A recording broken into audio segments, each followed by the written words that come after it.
Welcome back to the Order Podcast, where we spotlight some of the coolest people and projects in the ecosystem. And today, I'm super excited because we joined with Ben Yorke yet again. He was one of the first podcast guests on the show. Today, we're bringing him back, and we're going to chat about AI. So I am super bullish on the intersection of AI with digital assets. I think we're at the threshold of a very exciting change from a technology standpoint. So how do we actually empower users in that world, get on top of this technology? Going into the AI space, like obviously everyone's using ChatGPT, like that's super simple, basic level. What is the next level just above that? I think you can start thinking about getting into the vibe coding space. So I say it all the time, like if you're not a productive person, probably AI is not going to impact your life very much. See, that's the beauty of having a workspace on Starchild. You don't need to have a second place. You don't need to know how to code, right? You can just go to it. You can tell it exactly what you want to do. So Ben, just give us a bit of a rerun. What do you do? Who are you? We're going to be chatting about Starchild. Maybe just chat something about that. And yeah, the stage is yours. Yeah, so Starchild is an AI project that we have been building on top of the Woo ecosystem. I'm one of the earliest members of Woo. Been through multiple cycles, the ups, the downs, the devastating downs, but here we are now. I think we're at the threshold of a very exciting change from a technology standpoint. And so at Woo, we're really building hard for that future, right? Where intelligence is completely readily available to anyone who wants it. And the infrastructure, the tech, knowing how to code, all this stuff is just readily available. So how do we actually empower users in that world? I think that's what we can talk about today. That's what we're building Starchild to do.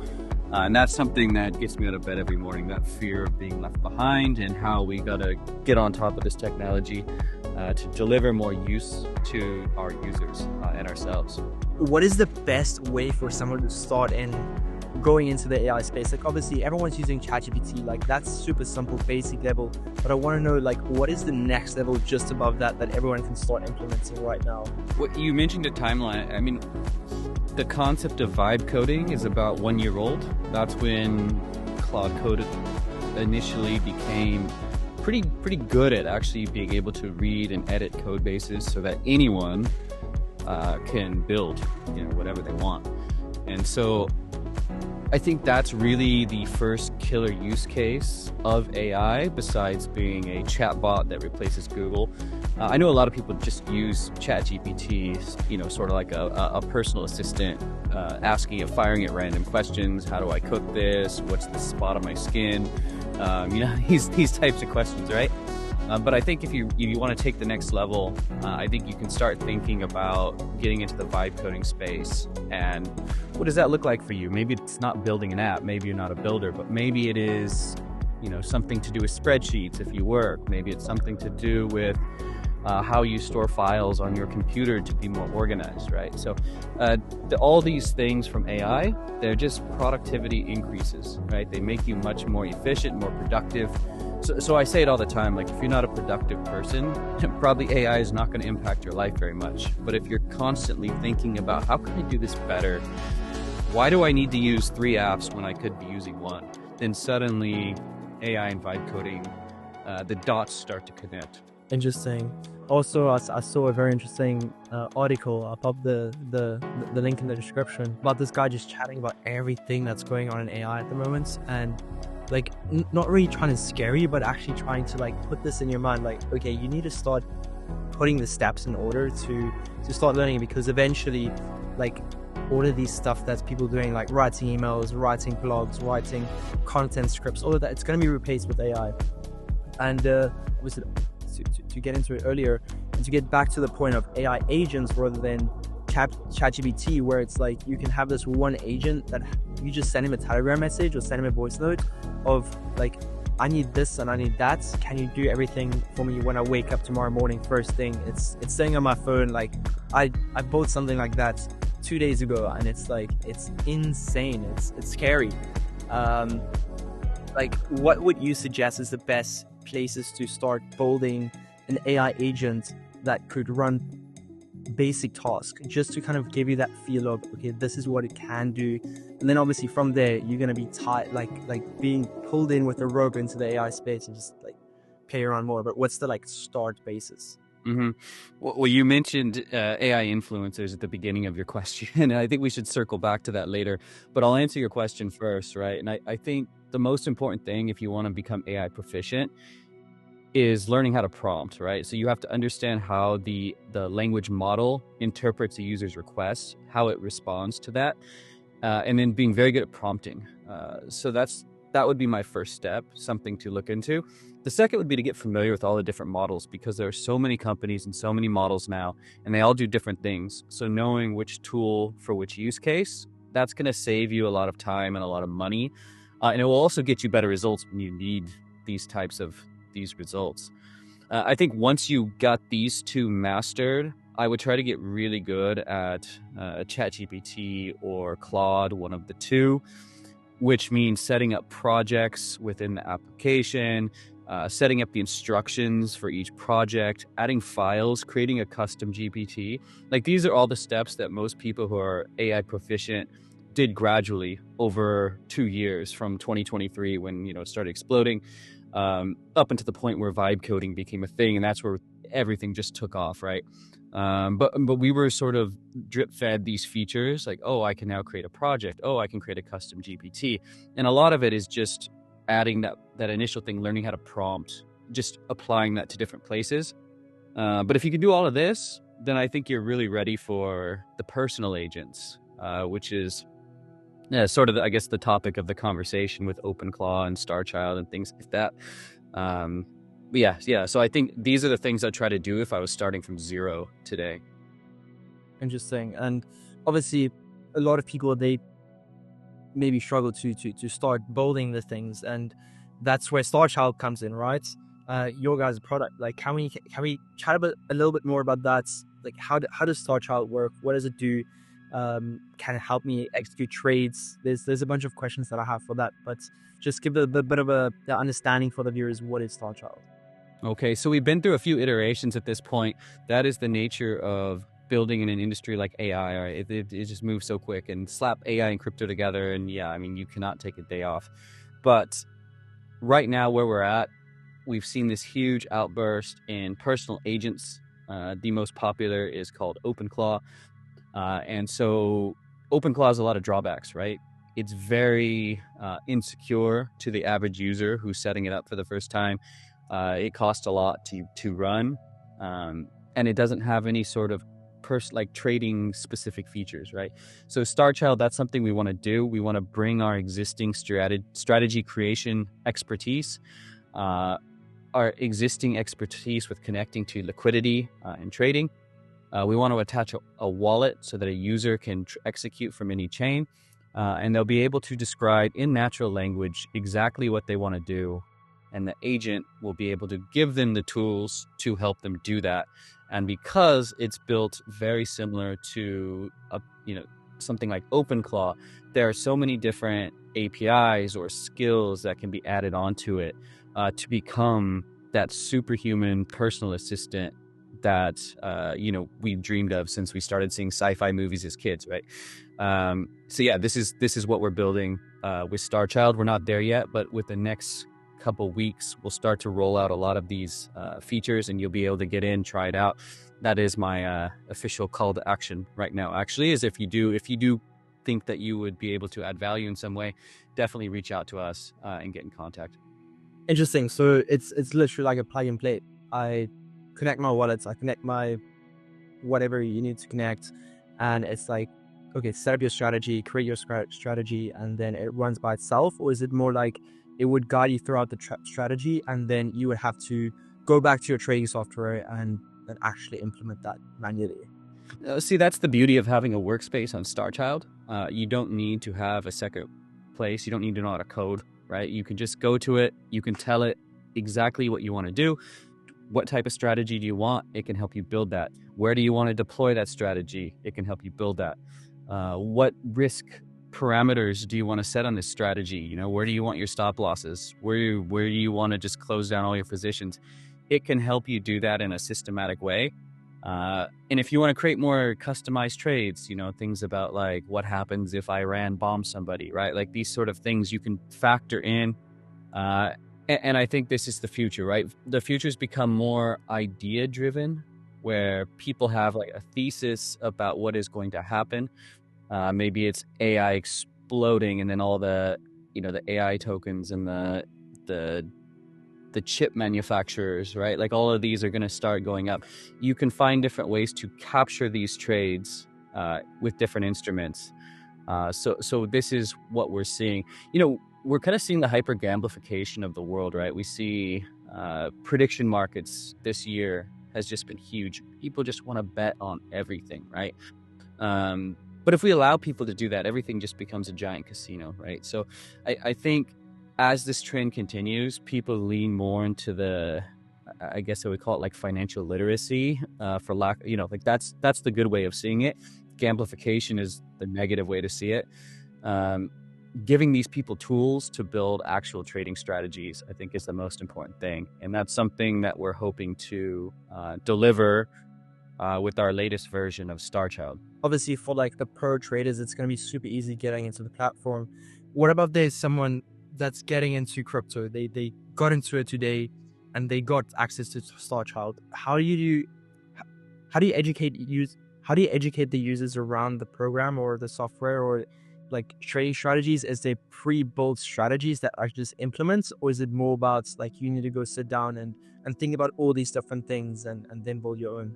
Yeah, it's a good question. I think how we think internally about the target audience is, first, you need to appeal to a more sophisticated user base, right? I think all AI tools started around a community of builders, right? You look at OpenClaw.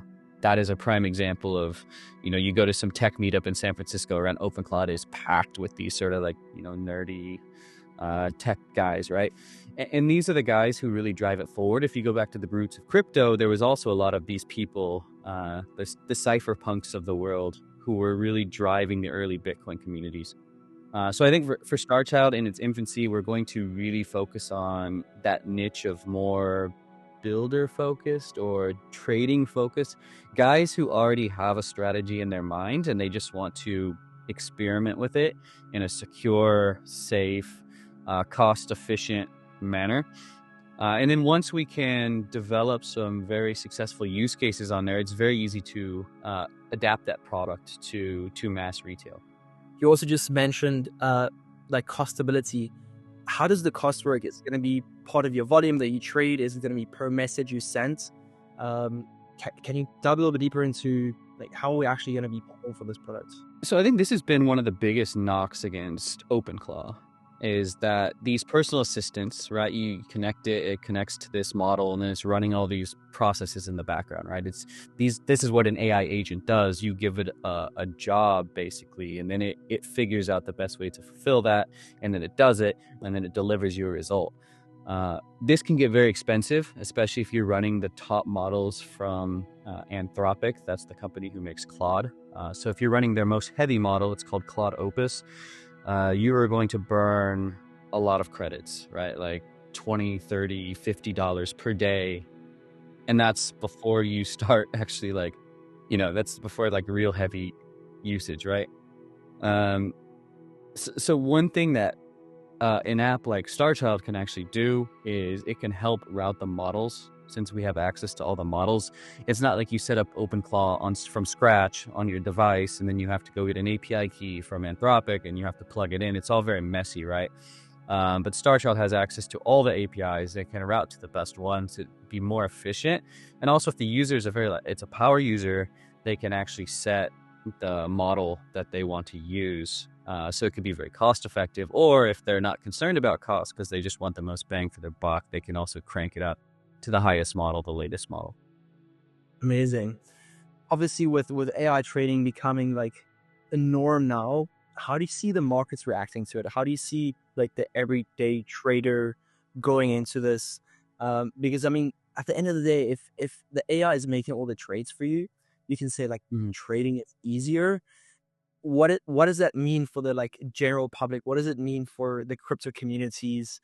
Are you scared something bad will happen around it, or what's your like personal thought around it? Yeah, so that's a nuanced question. I think if you go into AI thinking, hey, AI typing away. Build me a profitable trading strategy. Do whatever, no mistakes. Thank you, right? Like, you're probably gonna lose money, right? Like that's not a very good way to use the technology. But if you have a very clear idea of the outcome, and then you can ask the agent, you can talk with the agent, how can I get these outcomes? How can I prevent bad things happen? Set up a risk profile for this. Then I think it becomes very quick and painless to do these sorts of things. So I think, what does that look like to retail? I still think there'll be a lot of copy trading, right? Like, so on-chain copy trading. There's some, whale trading somewhere, and some retail users just says, if he buys, I want to buy, right? Like, that's the most basic DeFi copy trading setup. There's also deploying to like vaults, different yield vaults or social trading vaults, where you can just tell your AI strategy, over the next 4 weeks, I want you to be very aggressive, but if something happens in the markets, maybe on the weekends, you think things are going to, Trump's going to announce something, just say, close all the positions on Friday afternoon. This is a very natural language way of building a trading strategy. And I think that could be a lot more profitable to people. I think once they break that threshold, and then they want to start thinking about, I feel pretty confident in my understanding of the markets now. Maybe I want to run some sort of momentum strategy on these assets, or these tokens have big unlocks coming from between now and June, and I want to be taking heavy short positions on them, but I want to close that if, Bitcoin gets more aggressive, right? Like, you start to build more complex ideas, chain them together. So I think that will be the outcome once people start to get used to the technology. Interesting. And what do you think about like the actual DeFi industry in the next few years with AI plugging into it? Obviously, there's a lot of conversations going around in Twitter around future DeFi applications, or future businesses would run completely off AI, maybe have a founder that's guiding everything. But like, how do you see that future evolving, especially in the crypto side of things? So I am super bullish on the intersection of AI with digital assets. And by AI, I mean agents. These agents are going to be consuming massive amounts of resources. They're going to be creating other agents who are consuming massive amounts of resources. They're going to be trading. They're going to be transacting. They're going to be doing all different kinds of things. And there's no way you're equipping them with bank accounts and credit cards. Like, it's going to be crypto. Now, this could end up routing all through these sort of institutional stablecoin networks, where we as crypto natives don't see much of that upside, right? That is a possibility to fear.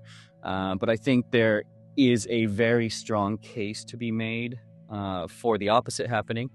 And that could look like more decentralized stablecoins taking advantage, maybe the L1 networks getting very profitable. And then these effects like going down through the industry. Now, probably the one thing that I'm most interested in now on the tokenomics side is crypto as a use case for agents. If you go back to 2017, I think altcoins have largely failed because outside of maybe something like BNB, where traders are holding it for fee discounts, like, you haven't really seen a lot of actual utility from altcoins. Most of them just go pure governance, or not even that, or staking. Maybe they provide a small yield, but then that yield doesn't outweigh the inflation. So I'm thinking of a future where tokens are being actively used by agents, not people, and this could create the next alt season, right? Where people are just looking at the amount of traction, the amount of new participants in the market. They're not humans, they're agents, but they're still participants in the market. If they need to hold some L1 tokens because everyone's transacting on Solana, like that could be the start, right? Or maybe it's something I'm trying to build with Woo ourselves, right? Where to have access to some AI platform, you need to hold or consume these tokens. And this could have a really big supply crush on tokens who are at a mature state. So things that don't have massive inflation, they don't have much supply that is being locked. So things like Woo fit that bill quite good, because we've been around building through multiple cycles. And the market, the general market reflects the general public's sentiment towards altcoins. And if AI was to create this additional utility that the market has not considered, I think we could see a massive repricing in altcoins, which I know there's probably one or two listeners on this podcast who would be very, very happy with that, myself included. Also, just to kind of attach to that AI space businesses, who do you see at the end of the day making more money? Like if you were to take a person that's using AI to execute trades, or let's say a random AI that just spawned out of nowhere.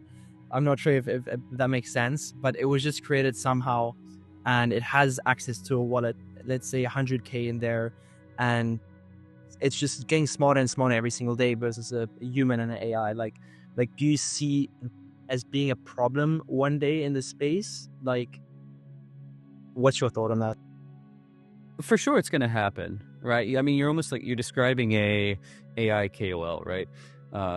If you go back to last year with meme coins, maybe it was 2 years ago now, I can't even remember.